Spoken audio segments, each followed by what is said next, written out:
Alright, let's be here somewhere, sit somewhere. तो ये भी वीडियो जो है, this episode is also basically in the series और in the line of guidance वाले। जो पहले 2 गाइडेंस के वीडियो जो मैंने बनाए हैं उसी के सीरीज़ में पहला वाला जो 10+2 के बाद डायलेमा, एक जो ऑब्वियस डायलेमा है एवरी इंडिविजुअल्स या हर एक स्टूडेंट की लाइफ में, और एक BA स्नातक स्तर पर जो डायलेमा होता है कैरियर को लेकर, वो दोनों डायलेमा को एड्रेस करते हुए जो मैंने बनाया है। ठीक है, अब दरअसल एक और बहुत स्टेट बोर्ड के जो बच्चे होते हैं साधारणतः, या अभिभावक बच्चे, सब बड़ी समस्या फेस करते हैं इंग्लिश लैंग्वेज को लेकर। English language, English language, this is the English language. अब इंग्लिश लैंग्वेज का जो विषय है वो अत्यंत जटिल विषय मालूम पड़ता है, परंतु ये वीडियो जो हम बनाने जा रहे हैं इसमें इसके प्राइमरली जो कंसर्न एड्रेस करेंगे हाउ टू लर्न इंग्लिश का होगा। कि मतलब वो बच्चे जो जिनकी पृष्ठभूमि अंग्रेजी की नहीं है, रीजनल बोर्ड्स या state boards, for example UP, Bihar, Rajasthan और अदर रीजनल बोर्ड्स में पढ़ते हैं, साउथ इंडियन रीजनल बोर्ड्स, वो बच्चे अंग्रेजी के साथ कैसे अपने आप को कंफर्टेबल बनाएं, इस चीज़ पे हम ये सारा डिस्कशन फोकस करने वाले हैं। अब महत्व तो इतना इसका इस तरीके से हम कुछ इंगित कर सकते हैं कि अगर हम आपसे पूछें इंग्लिश, आपसे हम पूछें इंग्लिश एंड द इंग्लिश में क्या अंतर है, तो जो जानता होगा वो बताएगा कि ज़मीन आसमान का अंतर है। ठीक है, इंग्लिश भाषा है और द इंग्लिश भाषा बोलने वाले हैं। ठीक है, अब ये कैसे इतना अंतर हो गया द इंग्लिश से और इंग्लिश में, ये स्वयं एक भाषा की क्लिष्टता और जटिलता को इंगित करता। मैं ऐसा उदाहरण इसलिए ले रहा हूँ कि साथ में भाषा कैसे सीखें अंग्रेजी भाषा, उसके साथ में ये भी बताते चलें कि दरअसल भाषा होती क्या है। कुछ फैक्ट्स के भी ज्ञान अगर इसमें आपको उपलब्ध हो जाते हैं तो बेहतर रहेगा ना। तो दरअसल क्या है कि ये अकादमिक स्तर पर इस बात को खारिज कर पाना कि बिना किसी भाषा को जाने, भाषा के संदर्भ और उसके महत्व को समझे बगैर भाषा सीखा जा सकता है सही ढंग से, ये थोड़ा सा प्रश्न जो है मुझे नहीं लगता कि इस बात को खारिज किया जा सकता। तो भाषा जानना भी जरूर। तो व्हाट इज लैंग्वेज, पहली इंपॉर्टेंट चीज। इंग्लिश लैंग्वेज बात की बात है, what is language, what is language. अब देखो इसमें अकादमिक परिभाषाएं इसकी कई तरीके की हो सकती। भाषा की जो परिभाषाएं हैं अकादमिक स्तर पर कई तरीके से पुस्तकों में आपकी विभिन्न तरीके से इस बात को एड्रेस किया गया होगा, लेकिन जो एक कॉलोकियल डिफिनीशन है साधारणतः प्रयोग में लाने वाली और ज़्यादा कन्विंसिंग नज़र आती है, वो मैं डिफिनीशन आपको बताता हूँ कि language is a dress that thought wears, thought wears. मतलब भाषा विचारों की पोशाक, भाषा जो है विचारों की पोशाक। अर्थात देखिए भाषा जो है दरअसल विचारों की पोशाक। मतलब क्या हुआ कि जो मूल पॉइंट है, जो मूल बिंदु है, जो क्रक्स है, वो विचार है ना कि वस्त्र है। जैसे वस्त्र से व्यक्ति की पहचान असली पहचान है या विचार, वस्त्र महत्वपूर्ण है या व्यक्ति महत्वपूर्ण। कोई पूछेगा भाई व्यक्ति महत्वपूर्ण है, वस्त्र तो कोई भी धारण कर सकता है। कहने का मतलब ये है कि भाषा जो है का भी संदर्भ कुछ ऐसे ही है कि बात जो है वो idea important, not the language. But बात क्या होता है कि आप देखेंगे कि कोई एक बहुत पुस्तक फेमस हो गई, उसका कई भाषाओं में ट्रांसलेशन किया गया। क्यों? वे क्या किस बात को इंगित किया जाता है? क्योंकि आइडिया वो इतना इंपॉर्टेंट है, बात इतनी महत्वपूर्ण है कि उसको सब लोग पढ़ना चाहते हैं जिनके पास वो मूल भाषा का ज्ञान नहीं भी है। आइडिया का इंपॉर्टेंस है। कई बार आप ऐसी बातें सुनते होती कि इस किताब को अंग्रेजी में ही पब्लिश किया जाए। अगर अच्छी विज्ञान की किताब लिखनी है तो अंग्रेजी में ही लिखा जाए। क्यों? क्योंकि विज्ञान का जो एक समुदाय है, विज्ञान पढ़ने पढ़ाने वाले जो लोग हैं, उसमें अंग्रेजी भाषा का ही प्रचलन। इसका भी एक ऐतिहासिक कारण है, क्योंकि विज्ञान जो आधुनिक विज्ञान है, मॉडर्न साइंस, इसका विकास पश्चिमी यूरोप में ही मूलतः हुआ। पश्चिमी यूरोप, जर्मनी और यूके, फिर अमेरिका सेंटर बना। हम लोगों ने भी यथाकथा योगदान दिया उसमें, ठीक है। तो कहने का मतलब है कि इसकी जो मूल भाषा है, जो उसकी सरल स्वाभाविक प्राकृतिक भाषा, वो अंग्रेजी बन गई। तो विज्ञान जो व्यक्ति करना चाहता है उसके लिए अंग्रेजी इंडिस्पेंसिबल हो जाती है। लेकिन ऐसा नहीं कि आपने कोई एक्सपेरिमेंट किया और आपने कुछ ऐसा आइडिया दिया और आपने उसको क्षेत्रीय भाषा में विकसित किया तो उस आइडिया को रिकॉग्नाइज नहीं किया जाएगा। बिल्कुल रिकॉग्नाइज किया जाएगा। किसी अच्छे व्यक्ति के हाथ लगेगा, उस व्यक्ति आइडिया को समझेगा, उसको ट्रांसलेट कर देगा, आइडिया पॉपुलराइज कर दे देगा पूरे विश्व में। एक्सपेरिमेंट है, उसके रिजल्ट अंग्रेजी में कम्युनिकेट कर दे जाएंगे। मतलब कहने का यह है कि क्षेत्रीय भाषाओं में भी या नॉन इंग्लिश लैंग्वेज में भी साइंस की जा सकती है, और साइंस हुई है। बड़े ब्रेक थ्रूस, जो अर्ली ब्रेक थ्रूस थे, फ्रेंच जर्मन लैंग्वेज में ही हुए। लेकिन कॉमन लैंग्वेज, क्योंकि ब्रिटिश लेगेसी की वजह से कॉमन लैंग्वेज आज भी जो स्वीकृत सर्वसाधारण भाषा है वो अंग्रेजी ही बन गई। तो ये आप मान के चलें कि अगर आप विज्ञान के क्षेत्र में अपना करियर बनाना चाहते हैं, और विज्ञान चूंकि एक सार्वभौमिक विषय है, उसका कोई किसी भी जियोग्राफी, कल्चर, रिलीजन से कोई बाउंड्री में वो डिफाइन नहीं किया सकता, वो अंतर्राष्ट्रीय है, सार्वभौमिक। जो जी की वैल्यू यहाँ पे हम पढ़ते हैं वही वहाँ पढ़ते हैं, जो न्यूटन्स लॉ यहाँ है वो कहीं भी दुनिया के किसी भी कोने में। इसलिए कॉमन लैंग्वेज जो है अंग्रेजी का पढ़ने से, ये चूँकि क्या होता है कि ये विज्ञान के क्षेत्र में कुछ कर पाना थोड़ा सरल और सहज हो जाता है। ठीक है, एक बात क्लियर है। तो अगर हम अंग्रेजी, और दूसरी बात क्या, अब आज की स्थिति ऐसी ऊपर हुई कि अंग्रेजी भाषा और विज्ञान तकनीकी के क्षेत्र में रोजगार और अंतर्राष्ट्रीय अवसर, अंतर्राष्ट्रीय स्तर का व्यक्तित्व अगर बनना है किसी व्यक्ति को, तो अंग्रेजी भाषा के बिना थोड़ा ये चीज़ बहुत मुश्किल नज़र आती है। ठीक है, तो ये चीज़ तो मैं कहूँगा कि भाषा से आप डरे मत। भाषा को किसी भी क्षेत्रीयता, संस्कृति, धर्म, इन सब बंधनों में बांधे मत। ठीक है, भाषा एक सार्वभौमिक चीज़ है। किसी भी व्यक्ति, कोई भी व्यक्ति किसी भी भाषा सीख सकता है। अगर भाषा किसी क्षेत्र की, किसी देश की, किसी मजहब की ही होती तो हम चाहते तो दूसरी भाषा सीख ही ना पाते, या हम सीख लेते तो हमें कोई दिक्कत हो जाती। जबकि हम चाहें तो कोई भी भाषा सीख सकते हैं। तो इस भाषा का जो है उसको कल्चरल कॉन्टेक्स्ट में बांधना उचित नहीं होगा, इसलिए इसको आप सीखने की कोशिश करें। हाँ, महत्वपूर्ण ये है कि डरें मत। ठीक है, क्योंकि मेरा ये मानना है कि आपने साधारणतः देखा होगा कि हमारे स्टेट बोर्ड के बच्चों की अंग्रेजी सामान्यतः वीक रह जाती, कमज़ोर रह जाती।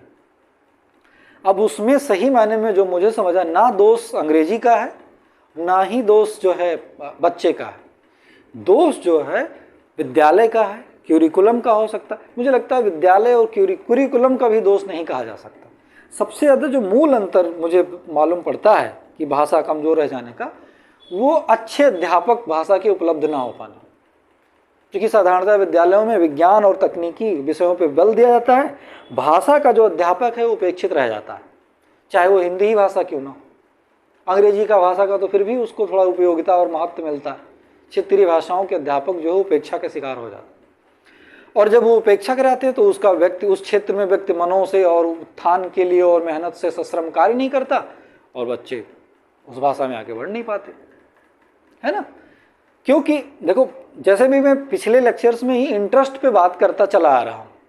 इंटरेस्ट में आपने एक भी कॉमन चीज़ देखी होगी, इंटरेस्ट के स्तर की मैं बात करूँ, आपने देखा होगा कि साधारण किसी भी भारतीय इंजीनियर, मेडिसिन और आर्ट्स, लॉ, किसी भी बच्चे से पूछे कि आपने विषय का चयन कैसे किया, कैसे आपको मैथ्स में इंटरेस्ट आ गया, कैसे बायोलॉजी में आ गया, कैसे लैंग्वेज में आ गया, कैसे फिजिक्स में आ गया, तो अधिकांश बच्चों का एक जो कॉमन उत्तर होगा या आंसर होगा, वो पता है क्या बोलेगा? वो बोलेगा कि हमारे हाई स्कूल में या 11th में या स्कूल लेवल में हमारे टीचर बहुत अच्छे। अगर बायोलॉजी का टीचर अच्छा था तो सारे बच्चे बायोलॉजी की तरह इंक्लाइन हो। केमिस्ट्री का टीचर अच्छा था तो केमिस्ट्री में चले गए, फिजिक्स का टीचर अच्छा था तो फिजिक्स में चले गए। ऐसा क्यों हुआ? ये फ्री चॉइस नहीं है, ये चॉइस इनफैक्ट बायसी है।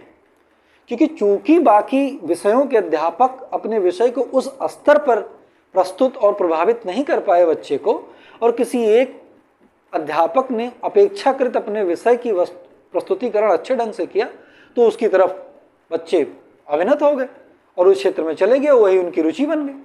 क्योंकि उस विषय को सीखने में उन्हें सरलता प्राप्त होने लगी, उस विषय में उनका इंटरेस्ट बन गया, वो चले गए। ये फ्री चॉइस नहीं। फ्री चॉइस तब है कि जब सारे विषयों के अध्यापक उसी जितना दक्ष और प्रवीण अध्यापक होते और तब बच्चे को बराबर सारी चीजें पढ़ाई गई थी, फिर वो किसी चीज का चयन करता, तब उस बच्चे का जो है इनेट इंटरेस्ट और चॉइस होती। तो आज जो हम साधारणतः स्कूलों में देखते हैं या बच्चों में देखते हैं, तो वो इसी सिस्टम के शिकार हो जाते हैं बच्चे। तो भाषा के साथ ही अच्छा, स्टेट बोर्ड में अगर भाषा का अध्यापक अगर आपका अच्छा है, वो एक प्रवीण अध्यापक आपको मिल गया, तो आप चाहे सीबीएसई बोर्ड में पढ़े हो, आईसीएसई बोर्ड में पढ़ो, मैं आपको बताऊं आपका भाषा का ज्ञान, भाषा का स्तर और भी अच्छा होगा। क्योंकि भाषा ऐसा नहीं कि अंग्रेजी पढ़ते तभी आसान होता। अगर आप मदर टंग में, वर्नाकुलर लैंग्वेज में, हिंदी में अगर पढ़ेंगे या अपनी किसी भी क्षेत्रीय मातृभाषा में आप लैंग्वेज अंग्रेजी सीखेंगे तो आसानी होगी। उदाहरणतः आप, या मुझे नहीं लगता कि किसी भी व्यक्ति को अपनी क्षेत्रीय मातृभाषा के अलावा अंग्रेजी में सपने आते हैं। अंग्रेजी में सपने नहीं आते हमें, या क्रोध में होकर गाली हम अपनी मूल भाषा में ही देते हैं। ठीक है, तो मूल भाषा महत्वपूर्ण है, लेकिन अगर उसके साथ में अंग्रेजी भाषा का भी पैरेलल ज्ञान कराया जाए तो बहुत ही सरल है, इतना कोई मुश्किल चीज है नहीं। ठीक है, मैं इस विषय में कुछ बातें आप लोगों को इंगित करूंगा, बताऊंगा कि एक्चुअली मैं भी किसी भी स्टेट बोर्ड से हिंदी माध्यम का विद्यार्थी हूँ, मैंने कैसे भाषा को सीखा और कैसे सरल हो जाती, उन सारे कुछ बिंदुओं पर मैं प्रकाश डालूंगा, और उनको अगर आप अपनाएंगे तो मुझे नहीं लगता कि कोई आपको कष्ट होगा और आप भाषा में प्रवीणता आपकी और बेहतर होगी। आपने महापुरुषों, अपने पूर्वजों के विषय में पढ़ा होगा कि उन्हें 12 भाषाओं का ज्ञान होता था, 12 भाषाओं में दक्षता होती थी। कैसे होती थी भाई? भाषा के ज्ञान का मार्ग उपस्थित था उनके पास। इवन मध्यकालीन विद्यालयों में और एंशिएंट स्कूल में पढ़ाई क्या जाता था? भाषा, व्याकरण और तर्क, इतनी में शिक्षा हो जाती थी। ठीक है, तो इसको आप इस तरीके से ना लें, ऐसे समझें। तो देखिए, किसी भी भाषा का जो अध्ययन होता है वो दो तरीके से होता है। भाषा का दो परिप्रेक्ष्य से अध्ययन किया था। एक होता है, आपने सुना होगा, फिलॉलजी, और एक होती लिंग्विस्टिक्स। ये दोनों आपने हो सकता है शब्द कभी सुने हो, फिलॉलजी या लिंग्विस्टिक्स। लिंग्विस्टिक्स तो आपने सुना ही सुना होगा, क्योंकि विश्वविद्यालयों का अगर डिपार्टमेंट आप खोलेंगे तो उसमें लिखा होगा भाषा अध्ययन केंद्र, सेंटर फॉर लिंग्विस्टिक्स या डिपार्टमेंट ऑफ लिंग्विस्टिक्स, ऐसा लिखा होगा। फिलॉलजी थोड़ा सा अनकॉमन हो सकता है, लेकिन मैं आपको बताऊं ये है क्या। दरअसल कोई भी भाषा बहुत ही आसान और जटिल दोनों चीजें हैं। आपको ये बात जान के हैरत होगी कि गणित का जो विद्यार्थी है, मैथमेटिक्स में इसने पीएचडी किया हुआ है, कंप्यूटर साइंस में इसने पीएचडी की हुई है, वो भाषा का अध्ययन आज के डेट में करता है। क्रिप्टोलॉजिस्ट का अगर आपने नाम सुना हो, ठीक है, स्क्रिप्टोलॉजिस्ट का नाम सुना हो, ये सब टॉप ग्रेड जो है साइंटिफिक लोग होते हैं, अध्ययन करते हैं। क्यों? क्योंकि भाषा का दो एक परिप्रेक्ष्य अध्ययन होता है। अगर भाषा का विज्ञान की दृष्टि से अध्ययन किया जाए, विज्ञान की दृष्टि से, तो वो अध्ययन लिंग्विस्टिक कहलाता है, जिसमें लैंग्वेज का structure, grammar, sociological, socio psychological aspect, ये सब अध्ययन किया जाएगा। तो वो भाषा का, क्योंकि भाषा का सामाजिक परिप्रेक्ष्य क्या है, सांस्कृतिक परिप्रेक्ष्य क्या है, भाषा का मनोवैज्ञानिक परिप्रेक्ष्य क्या है, ये सब जो है, भाषा का स्ट्रक्चर कैसा है, व्याकरण कैसा है, स्क्रिप्ट कैसी, ये सब लिंग्विस्टिक में अध्ययन किया जाए। फिलॉलजी जो है किसी भाषा को सांस्कृतिक और ऐतिहासिक परिप्रेक्ष्य में अध्ययन करने का एक दूसरा विषय है, काइंड ऑफ। तो भाषा का अध्ययन मूलतः इन विज्ञानों में किया जाता है। लेकिन अगर हम देखें तो हमें क्या करना है? जो विज्ञान का विद्यार्थी होता है, विज्ञान के जो साइंस स्टूडेंट्स होते हैं, मतलब नॉन लैंग्वेज, नॉन लिंग्विस्टिक्स,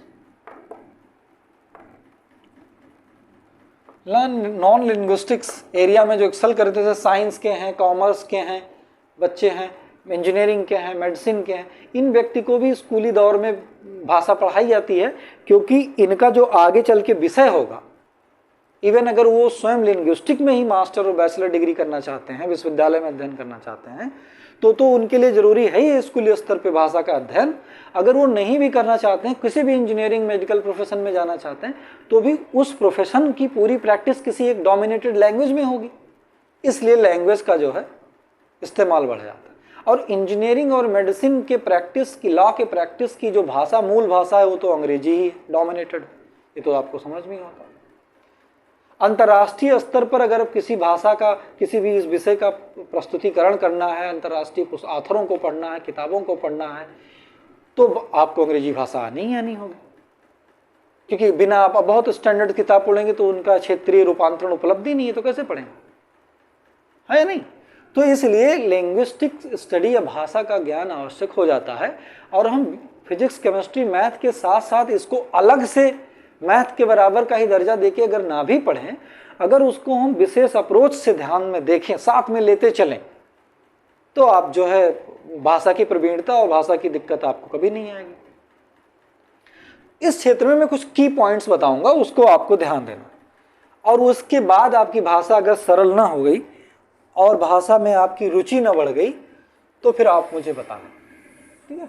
ये आप सिर्फ जितने भी तमाम सारे आप किताबें पढ़ते होंगे, तमाम सारी किताबें पढ़ते होंगे, तमाम सारी किताबें पढ़ते होंगे, और अभी आप YouTube पे ही या इंटरनेट चैनलों में तमाम सारे वीडियो और नुस्खे और हैक्स, आपको अंग्रेजी भाषा बोलना आसान, अंग्रेजी भाषा सीखना आसान, इस तरीके के तमाम हकीम वाली जो है ज्ञान आपको उपलब्ध हैं।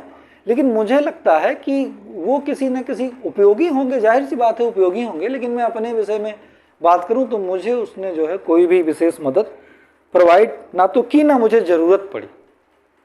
अब कैसे नहीं ज़रूरत पड़ती, मैं भी प्योर हिंदी माध्यम का विद्यार्थी हूँ, मैंने 10वीं स्तर तक संस्कृत भी पढ़ा, और मुझे आज भी अपनी जो क्षेत्रीय संस्कृत और हिंदी भाषा है वो अंग्रेजी से भी इवन कहीं ज़्यादा प्यारी है।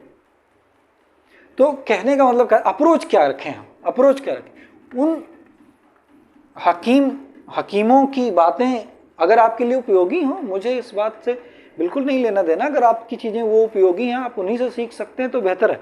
मैं उन्हीं सब मार्गदर्शनों में एक नया परिप्रेक्ष्य आपके समझ प्रस्तुत करता हूँ, जो संभवतः मैंने नहीं देखा है कि लोग उस तरीके की बातें करते, वो एस्पेक्ट में एम्फेसाइज करना चाहता हूँ। जैसे अब भाषा के कई सारे एस्पेक्ट, किसी भाषा को सीखना है तो कई सारा एस्पेक्ट्स होता है, ठीक है, और कई सारे एस्पेक्ट्स में जो है वो पॉइंट वाइज में लिख देता हूँ, एस्पेक्ट्स जिन पे आपको ध्यान देना है। देखो भाषा एक क्या होती है, रीडिंग, स्पीकिंग, राइटिंग, ये तो तीन इसके ऑपरेशनल जो है डिविजन्स। या तो भाषा पढ़ेंगे, या तो आप बोलेंगे, और या तो उसको लिखेंगे।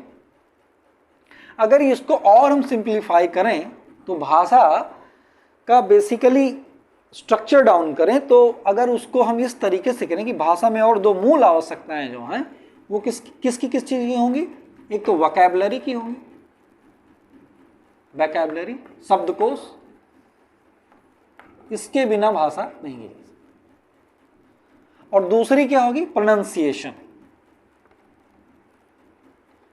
जो एक्सेंट वाला एस्पेक्ट। प्रोनाउंसिएशन फिर सीखेंगे, फिर एक्सेंट की बात आएगी, है ना। फिर एक्सेंट में भी हम तमाम तरीके के अमेरिकन, ब्रिटिश और इंडियन एक्सेंट उपलब्ध हैं, जो सुविधा होगी उसमें हम अपने आप को मास्टर करेंगे। तो प्रोनाउंसिएशन और एक्सेंट का एस्पेक्ट बाद में आता है, वोकैबुलरी का एस्पेक्ट पहले आता है। जैसे ग्रामर,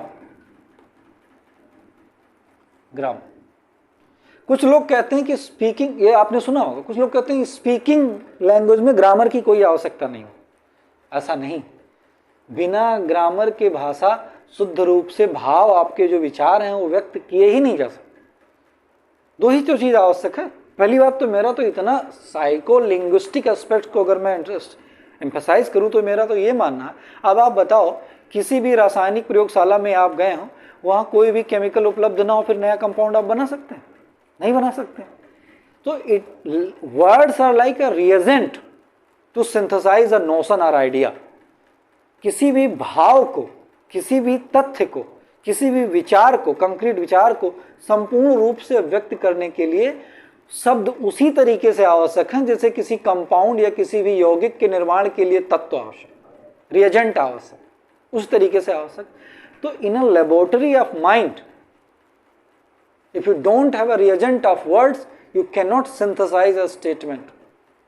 सिंथेसिस और सिंटैक्स आप पढ़ते ना, दूसरी जब आप सिंथेसिस कर रहे होंगे, शब्द आपके पास उपलब्ध है और क्या आप सिंथेसिस करने चाह रहे हैं, तो क्या होगा, नियम कुछ चाहिए होंगे, सिंटैक्स के नियम कि कौन सा शब्द पहले किसको किस फॉर्म में, कौन सा आर्टिकल, कौन सा टेंस, इसके नियम कुछ चाहिए होगा ना। तो वो एस्पेक्ट किससे एड्रेस किया जाएगा, व्याकरण। ठीक वैसे ही बात है कि अगर आपको एक सुंदर महल बनाना है तो ईंट जो है आपके, ईंट वो शब्द है, सीमेंट और जो कंक्रीट, मोरंग, ये सब क्या है, ग्रामर कि कैसे जोड़ा जाना है, और सजावट करना उस चीज का, उसके तमाम सारे फिगर ऑफ स्पीच को भी आप समझते हैं, कोलॉकियल एक्सप्रेशंस को भी समझते हैं, कोलोकेशन समझते हैं, मैट्रिसेस समझते हैं, है ना, एडजेक्टिव अप्रोप्रिएशन समझते हैं, सारे एस्पेक्ट्स अगर अच्छे से प्रोनाउंसिएट भी, तो आपकी लैंग्वेज रूपी जो भवन है वो अच्छे से सुंदर तैयार होगा। यही तो बात है। तो पहले मूलतः मिनिमम लेवल पे हमें जो आवश्यकता है किसी भाषा को सीखने की, वो वोकैबुलरी की है, फिर व्याकरण की है। जहां तक व्याकरण की बात है, मैं कहता हूं किसी भी बोर्ड की, किसी भी तरीके की 10th स्टैंडर्ड की अगर आप व्याकरण, अंग्रेजी व्याकरण की किताब पढ़ लें, आपको पूरी भाषा का प्रयोग करना, लिखना पढ़ना आ जाएगा। 10th स्टैंडर्ड की किताब पढ़ना मुश्किल से 10 डे की बात है, 10 दिन में आप पढ़ सकते हैं। और मैं आपको बता दूं, हैरत अंगेज होगा, एनडीए, सीडीएस, यूपीएससी, आर्मी, जितने भी एग्जाम हैं इस देश में आयोजित करने वाले, इवन जीआरई, टोएफएल, ये सब लैंग्वेज के जितने भी एग्जाम्स हैं विदेश जाने वाले या जो भी, किसी भी 10th स्टैंडर्ड से भी ऊपर का ग्रामर नहीं पूछा था। अगर आप 10th स्टैंडर्ड का अंग्रेजी भाषा का व्याकरण समझते हैं, आपकी समस्या सॉल्व। कितने दिन की मेहनत है, मात्र 10 दिन। पुस्तक कोई भी पुस्तक पढ़ेंगे, किसी टेंस में वर्तमान को भूत और भूत को वर्तमान नहीं बताया जा सकता। सारी किताबें एक ही काल की बात करेंगी, ठीक है। और बाकी अगर कोई विशेष किताब बताती है, इस किताबों का विशेष स्थान होता है, उनके राइटिंग मेथड्स बदल सकते हैं। कोई किताब टीचिंग स्टाइल में लिखी है, ज़्यादा एंगेजिंग रोचक स्टाइल में हो सकती है, लेकिन मेरे ख्याल से ये कहना कि यही किताब आपको अंग्रेजी सिखाएगी, ये सब सिर्फ मार्केटिंग और कमर्शियल एस्पेक्ट्स हैं, बाकी इससे कोई नहीं लेना देना। ठीक, ये एस्पेक्ट हो गया। दूसरा बात, वोकैबुलरी, जो ज़्यादा लोग कहते हैं कि शब्द नहीं याद होते। शब्द याद क्यों नहीं होते, अंग्रेजी के शब्द याद क्यों नहीं होते, अब मैं इस बात पे आपको महत्व देने वाला हूं। यही मूल प्रश्न है। अगर आप इसको समझ लें तो आपकी समस्या धीरे धीरे आसान होती नजर आएगी। 3 चीजें आप ध्यान, अंग्रेजी के शब्द क्यों नहीं याद आते। पहला कारण, why you are not able enough to retain English word,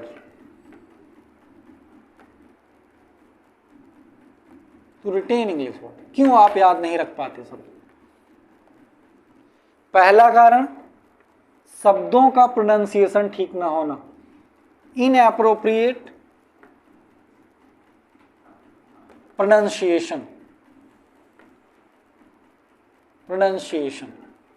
दूसरी चीज, वैल्यू ऑफ वर्ड, इस पे मैं बात करने वाला हूं। वैल्यू ऑफ वर्ड सबसे महत्वपूर्ण, सबसे महत्वपूर्ण। यूज, तीसरा क्या है, यूज ऑफ वर्ड्स, या इसको कहते हैं रिवीजन। एक सिर्फ 3 बिंदुओं पे आपको ध्यान देना। अगर आप कोई नया शब्द सीखते हैं, उदाहरण के तौर पे, पहली बात क्या है कि अगर आप उसका प्रोनाउंसिएशन ढंग से नहीं कर पा रहे हैं, उसमें इन्वॉल्व सिलेबल्स और उससे संबंधित फोनोटिक्स, कैसे उच्चारण उनका करना है, अगर ये चीज आपको क्लियर नहीं है और शब्द का उच्चारण ही आप गलत कर रहे हैं, वो आपको कभी भी याद नहीं हो सकता। वो आपके दिमाग में उल्टे ही फंसा रहेगा, मतलब खटकता रहेगा आपके दिमाग में। ऐसा लगेगा कि आपने कुछ खा लिया है बस उसको डाइजेस्ट नहीं कर पा रहे। आपने महसूस किया होगा, दिमाग में फंसा रहेगा, अड़चन सी दिखेगी, है ना। उसका सीधा सा कारण है आप शब्दों का सही उच्चारण नहीं कर पा रहे। तो किसी भी एक्सेंट में, यूएस, यूके, इंडियन स्टाइल में, सबसे पहले कोई नया शब्द आप देखें तो उसका गूगल पे जो है, अगर आपके पास संशोधन नहीं तो गूगल पे गूगल करें उसको, और गूगल पे तीनों US, UK and Indian 3 pronunciation दिए होते हैं, उसको जो है प्रोनाउंशिएट करने के उसके साथ उच्चारण करें। प्रोनाउंसिएशन पहली बात सीखी। दूसरी बात क्या होती है, सबसे महत्वपूर्ण बात यह है मेरे पास, वैल्यू ऑफ वर्ड्स। आप शब्दों के महत्व को नहीं समझते, यह सबसे बड़ी समस्या। उदाहरण दो, आप सुबह शब्द याद करते हैं, शाम को भूल जाते हैं या अगले दिन भूल जाते हैं। मूल कारण उसका यह, कई कारणों में से एक बहुत महत्वपूर्ण कारण यह है कि दरअसल आप उस शब्द के महत्व को नहीं समझते। जैसे कोई आपको नया शब्द मिले तो आप उस पे, इस बिंदु पे सोचने की कोशिश कीजिए कि ये एक ऐसा इकलौता शब्द है जो इस भाव को प्रकट कर सकता है, और आज मैंने इसको सीखा। आज मेरे संपूर्ण आर्सेनल में, संपूर्ण रिपोजिटरी में एक नया रत्न ऐड हुआ, इसको इतना महत्व दें। इवेंट तक याद आ जाएगी कि कहाँ मैंने पहली बार इसको सुना, किस स्थिति में मेरे सामने कोई चीज़ मैं समझने की कोशिश कर रहा था। अगर आप कोई बहुत इंटरेस्टिंग टेक्स्ट पढ़ रहे हैं और उसमें कोई इंटरेस्टिंग वर्ड फंस गया, इसकी वजह से आपको इंटरेस्ट समझ नहीं आ रहा। लव स्टोरी पढ़ रहे हैं, उसमें कोई लड़की ने क्या कहा, आपने पढ़ा और वो समझ नहीं आया, तब आपको बड़ी क्यूरियोसिटी रहेगी, इसको ढूंढें क्या उसने कहा, समझ नहीं आया, है ना। आप यहाँ पे लोग जो है international calling and social profiling में 2-2 दिन में, 1-1 हफ्ते में नई नई भाषा सीख जाते हैं। इंटरेस्ट लेना, तो उस वर्ड्स के महत्व को आप समझें। कैसे महत्व को समझें कि ये मान लीजिए कि रत्न है, जैसे आपने उसका सही प्रोनाउंसिएशन के साथ आपके अपने दिमाग में स्टोर किया। अब आप ध्यान से देखिए, अगर आप घड़ी, आप घर में 50 रुपए की घड़ी आपकी हो, आप उसको कहीं रखेंगे भूल जाएंगे, सुबह रखेंगे शाम को भूल जाएंगे, हो सकता घड़ी कहाँ रखा है, ऐसी सिस्टम आ जाएगी ना। अगर आप घड़ी वही 1 लाख रुपए की घड़ी हो, गोल्डन उसमें चैन लगा हो, रोलेक्स हो, पराडो हो और ऐसी कुछ स्विस ब्रांड हो, है, आप भूलना तो छोड़िए, आप अगर कहीं रख देंगे तो ध्यान आपका वहीं रहेगा, किसी वहां तो घड़ी रख दी थी मैंने, कहीं कुछ हो ना जाए, है? कहीं भी जाएंगे उसमें ध्यान लगा रहेगा। क्या बात है, महत्व की बात। आप उस वर्ड को एक बार दिमाग में डालते हैं, फिर उसके महत्व को भूल जाते हैं और सब तुरंत डिलीट, दिमाग आपका तुरंत डिलीट कर देगा, क्योंकि तो समझ लेगा कि ये तो स्पैम की बात है, उसको डस्टबिन में डाल देगा, इसके लिए इंपॉर्टेंस ही नहीं है, तो क्यों स्टोर करूं मैं। जब आप उसको ऐसे समझ, ओह माय गॉड, आज मैं एक बिट, एक यूनिट मेरी भाषा में ज्ञान की शब्दकोश का इजाफा हो, ऐसे आप उसको बड़े तल्लीनता से रखेंगे, सहेज कर, तब वो आपके दिमाग में शब्द रुकेगा। उस घटना को भी याद रखें, घटना को भी याद, कहाँ मुझे पहली बार ये फंसाया था शब्द, ठीक है, ये काम करें। दूसरी बात क्या काम करें, उसके रिवीजन का, ऐसा नहीं कि आपने लेटर में, पेपर में लिख के रखा है, कल सुबह आप उसको देख रहे हैं कि कैसे इसको रिवाइज किया जाए और वही रिपीट कर, ऐसे नहीं याद हो। उस शब्द का भाषा में प्रयोग करें, वाक्यों में प्रयोग करें, अपने मित्रों के साथ, दोस्तों के साथ, घर में, किसी में जिसके साथ आप कंफर्टेबल हो, उस शब्द को, जो भी टूटी फूटी अंग्रेजी आपको आती हो, उसको पिरो के उसमें बोलने की कोशिश करें। डिस्कशन करें तो उसी तरफ बात ले जाएं कि जो शब्द आपका आ जाए, ठीक है। इस तरीके ये हरकत आप करनी स्टार्ट कर दें, ठीक। तीसरी बात, अच्छी अंग्रेजी बोलने वाले, अच्छी अंग्रेजी का उच्चारण करने वाले का किसी भी तरीके से सानिध्य अगर आपको प्राप्त हो, I am talking about environmental factors, inducing factors, चाहे आप यूट्यूब पे या इंटरनेट के स्रोतों में तमाम सारे ऐसे लोग हैं, साइंटिस्ट हैं, टीचर्स हैं, प्रोफेसर्स हैं, सेलिब्रिटीज़ हैं, जिनको आप फॉलो करते हैं, बड़ी अच्छी अंग्रेजी, शुद्ध अंग्रेजी बोलते हैं वो, उनको आप फॉलो करें, उनकी बातों को ध्यान से सुनें। कॉमन डेली यूजेस के शब्द का प्रोनाउंसिएशन, रिपीटिशन वो बार बार करेंगे अपने इंटरव्यूज़ में, बातों में, उस चीज़ को आप सुने, वहाँ से आप प्रभावित होंगे। पर्सनालिटी से भी प्रभावित होते हैं तो वो भी आप, लैंग्वेज भी, पर्सनालिटी के साथ लैंग्वेज भी चली आएगी। अगर आप किसी भी अपभाषिक भाषा का प्रयोग करने वाले व्यक्तित्व को अपने जीवन में बहुत ज़्यादा महत्व देते हैं और उसकी भाषा अपभाषिक है, पिशाची है, वल्गर है, ऑब्सीन है, ठीक है, ब्रोकन है, डेड है, अलंकार विहीन है, अगर ऐसे व्यक्ति की भाषा या ऐसे व्यक्ति के व्यक्ति से आप प्रभावित हैं तो आपकी भाषा सुदृढ़ ना हो पाने, सरल सरस अलंकृत ना हो पाने के चांसेस बहुत ज़्यादा। तो पहली बात है, उन पर्सनालिटी से आप उनको साइनोसर ना बनाएं कि एकदम केंद्र बिंदु में ना रखें अपने आकर्षण के। उन व्यक्तियों से आकर्षित हों, बोर्ड पे जो अच्छा लिखता है वो उसका जल्दी लिखा समझ में आ जाता है। कोई अध्यापक आए यहाँ पे आपको पढ़ाए और वहाँ पे लेखनी उसकी बहुत सुंदर हो, उसकी बातें आपको अच्छी लगेंगी, साइकोलॉजिकल इफेक्ट। उल्टा सीधा लिखे आए एकदम से गार्बेज की तरह, आप इरिटेट होंगे। एस्थेटिकल जो फैक्टर है उसमें, वो आपको सीखने में उस चीज़ को मदद करे। इसलिए टीचिंग टेक्निक और जो पेडागॉगी होते हैं, जो ट्रेनिंग होती है टीचर्स की, उसमें इस चीज़ को हाईलाइट किया था कि आप कोई भी चीज़ जाएं तो स्पष्ट और सुंदर लिखने का प्रयास करें। हालांकि मैं बहुत स्पष्ट और सुंदर नहीं लिखता हूं, लेकिन मेरा मेथड ऑफ टीचिंग वो लेक्चरिंग है, तो उसमें विद्यार्थी का लेवल ऊपर होता है तो बातों पे ध्यान देता जाता है। ठीक है, तो ये चीज़ आप ध्यान रखें। तो वैल्यू ऑफ वर्ड्स। और विज्ञान के विद्यार्थी वो जो किसी भी अन्य रीजनल बोर्ड्स की भाषा में काम कर रहे हैं, लिख रहे हैं, उनके लिए मैं आपको बताऊं कि कोई भी रीजनल बोर्ड की शायद ही ऐसी किताब हो जिसमें कीवर्ड्स का अंग्रेजी ट्रांसलेशन ना लिखा हो। जैसे आपने फिजिक्स की किताब में पढ़ा संवेग, तो उसमें मोमेंटम लिखा ही होगा कहीं ब्रैकेट में ऐसे। तो संवेग अगर आप पढ़ें तो साथ में मोमेंटम को याद कर लेने में क्या दिक्कत।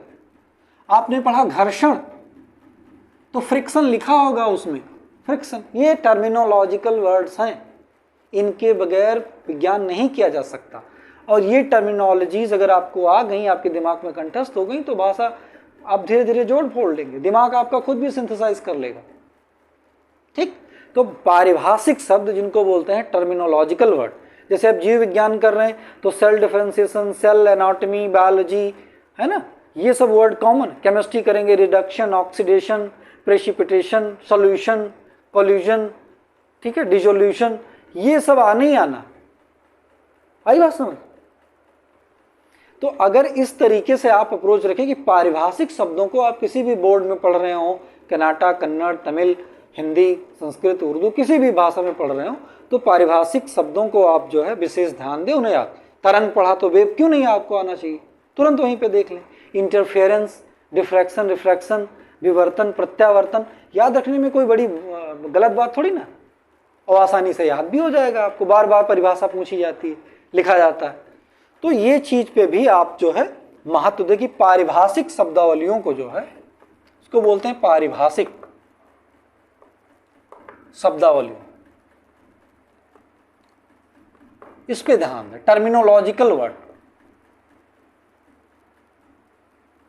ठीक है।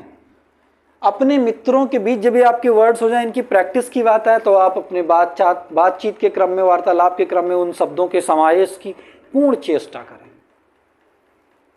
एकदम आप एकदम उद्दत मस्तिष्क या उद्दत मन के साथ रहें कि कैसे मैं उस शब्द को अपने सामान्य वार्तालाप की क्रम में कैसे उसका प्रयोग सुनिश्चित करें, इस बात का ध्यान रखें। दूसरी क्या बात है, पारिभाषिक शब्दावलियों को कंठस्थ करने का प्रयास करें, उनकी परिभाषा याद करते हुए। तीसरी, अपने मित्रों के बीच में अंताक्षरी खेलें, क्विज खेलें शब्दों का, उससे आपके शब्द चैलेंज करेगा आपका। आप हारने वाले होंगे तो आप रिकॉलिंग कैपेसिटी पे, मतलब वापस से शब्दों को याद करने के लिए जो है आप प्रयास करेंगे, वो बढ़ेगी, रिपीटिशन भी होगा, कॉम्पिटिटिव स्ट्रेंथ भी आएगी। तो आप क्विज खेलें, उनका प्रयोग करें। कभी खाली समय में शब्दों की जम्बलिंग भी करना सीखें। अगर भाषा का विकास करना, देखो भाषा का मात्र ज्ञान मात्र जो है आवश्यक नहीं, भाषा के सहारे, भाषा के माध्यम से क्रिएटिविटी को जन्म देना भी एक अलग से प्रक्रिया है। भाषा के संवर्धन और विवर्धन के प्रक्रम के साथ क्रिएटिविटी को जन्म देना, यह भी बहुत इंपॉर्टेंट चीज है। कैसे क्रिएटिविटी? Jumbling of word. किसी व्यक्ति को आप देखते हैं वो कि बिना किसी पुस्तक, बिना किसी नोट का सहारा लिए बड़े देर तक और बड़े संगठित और बड़े जो है प्रभावी विचार व्यक्त करता रहता है। कैसे? क्योंकि उसकी विचार शक्ति, संरचना शक्ति, कल्पना शक्ति का विकास हो रखा है, इसलिए वो कर पाता है। कवियों को किस लिए जाना जाता है? उनकी कल्पना शक्ति के लिए। अपनी कल्पनाओं को, अपने भावों को निश्चित शब्दों के, व्याकरणों के मैट्रिसेस को फॉलो करते हुए छंदों के जो आयाम हैं उनको फॉलो करते हुए अपने भाव को व्यक्त कर देता है, साधारण काम है वो। अब्स्ट्रैक्ट वर्ड, अमूर्त संसार से विचार उसके मस्तिष्क में आते हैं, फिर उनको शब्दों में पिरोता है, वाक्यों में पिरोता है, भावों में पिरोता है, साथ में व्याकरण का ध्यान रखता है, साथ में छंद के प्रबंधों का ध्यान रखता है और व्यक्त कर देता है। संरचना भाषा शक्ति ही तो है, कल्पना शक्ति का ही तो अनोखा मेल है। अगर आपको कभी नहीं भी होना है, बट ये आप मान के चलें पढ़ा लिखा तो बनना है। पढ़ा लिखा होने का क्या मतलब? आप पढ़ सकें और कुछ लिख सके अर्थात बोल भी सके। आप किसी भी MBA डिग्री और जिस सब डिग्री में जाएंगे प्रोफेशनल, वहां से अलग सा कोर्स ही आएगा, कम्युनिकेशन का पूरा यहाँ कोर्स चल रहा है इस देश में, PhD हो रही है दुनिया में, ठीक है, और आप उसको उपेक्षा की दृष्टि से देखते हैं, तो ये चीज आपके लिए मुश्किल कर देगी। Business marketing is all about communication. आप देखो तमाम सारे influential speakers, motivational speakers, they are giving you lesson every day in short videos, reel video. You will find people selling their stuff just to teach you language, just to tell you the ways how effectively you can communicate with other things. यही communication, संसूचन, वार्तालाप, अभिव्यक्ति, वही मसला है सब, ठीक है। तो इस चीज को पहली बात आप इग्नोर ना करें, इसके महत्व को समझें। किसी भी विषय या किसी भी क्षेत्र के शीर्ष पे अगर आप जाना चाहते हैं तो आपको लीडरशिप स्किल की आवश्यकता होगी, और लीडरशिप स्किल कहीं भी ऐसा नहीं होती कि आपको एक्सप्रेस करना पड़ेगा। How do lead?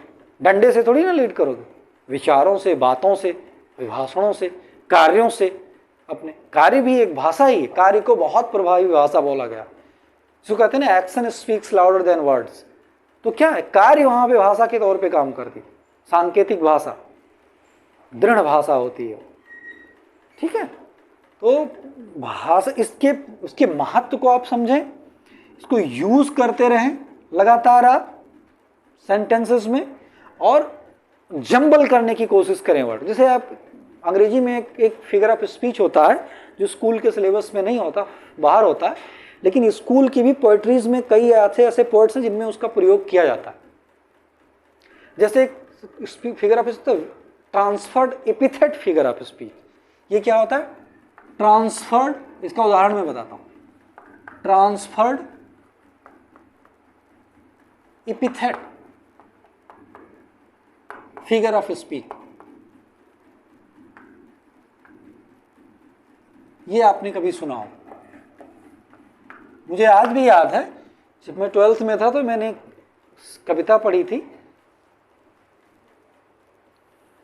थी थॉमस ग्रे की, शायद, हाँ थॉमस ग्रे की।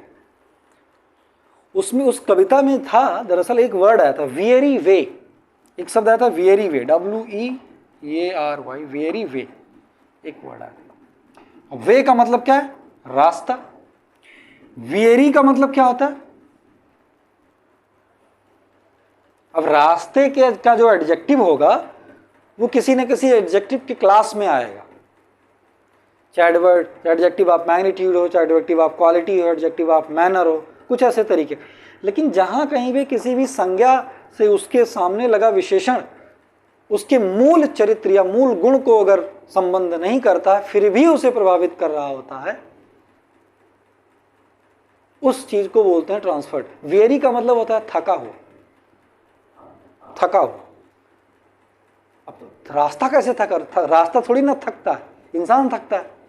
लेकिन वेरी वे का यहां देखो कैसे स्ट्रेच करके इमेजिनेशन में शब्दों के अर्थ निकाले जाते हैं। वेरी वे मतलब थका हुआ रास्ता, थका हुआ रास्ता मतलब थकाऊ रास्ता, ऐसा रास्ता जो थकाऊ हो। और थकाऊ रास्ता कैसे हो सकता?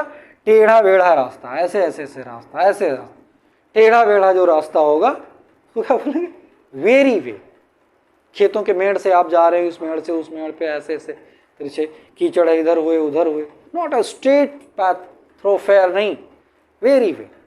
और यहाँ पे फिगर ऑफ स्पीच क्या है? Transferred epithet. ये कैसे आया होगा? वर्डों के जंबलिंग से। वर्डों की आप मीनिंग समझते हैं, फिर उन्हें जंबल करते हैं, और जंबल करके आप उन्हें एग्जामिन करते हैं कि what kind of sense it can make, then you will master the language.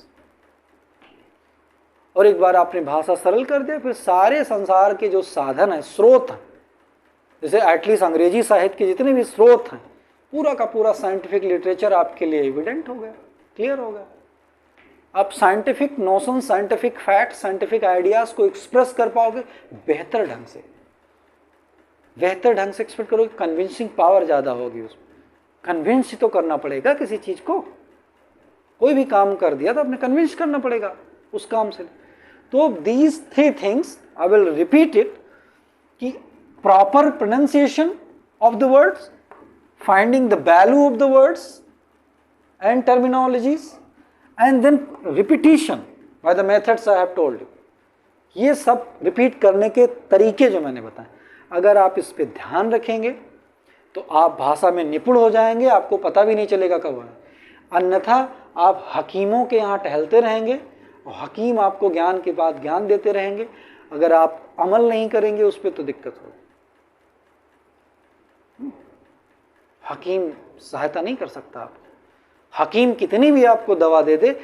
हम कहते हैं कि इवन ऐसा नहीं कहते कि वो जो भी हकीमी ज्ञान उपलब्ध होता है वो लोग करते हैं, उनका भी अपना एक मेथड ऑफ सिंथेसिस होगा, उन्होंने किसी न किसी तरीके से ज्ञान पे जो है अराइव किया होगा उस कंक्लूजन में कि नहीं यही मेथड सिखा पाएगा। बट मुझे ज़्यादातर लगता है कि वो मार्केटिंग स्टंट और कमर्शियल ज़्यादा होता है। मैं उन काम भी करता होगा तभी वो सब सेलिंग आइडियाज़ हैं, सेल हो रहे हैं, लेकिन मैं उन बच्चों को बताता हूँ कि जो स्टेट बोर्ड्स के हैं, रीजनल बोर्ड्स के हैं, जो अपने मातृभाषा में ही सीख रहे हैं चीज़ें, उनके लिए ये सीखा सिखाया अनुभव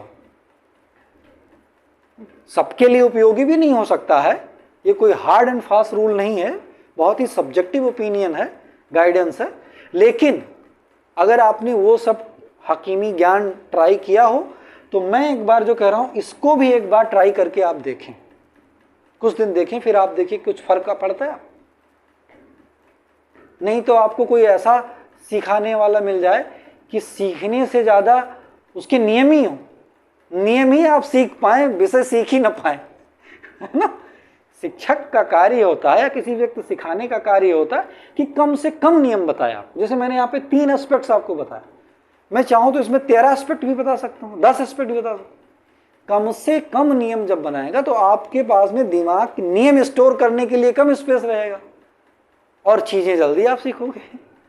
नियम ही नियम बता डाला, विषय पूरा सीखी, कुछ उसमें आगे नहीं बढ़ी कहानी, ठीक है। तो इस तरीके से आप प्रैक्टिस करें and hope you will enjoy it and will find things easier. Thank you.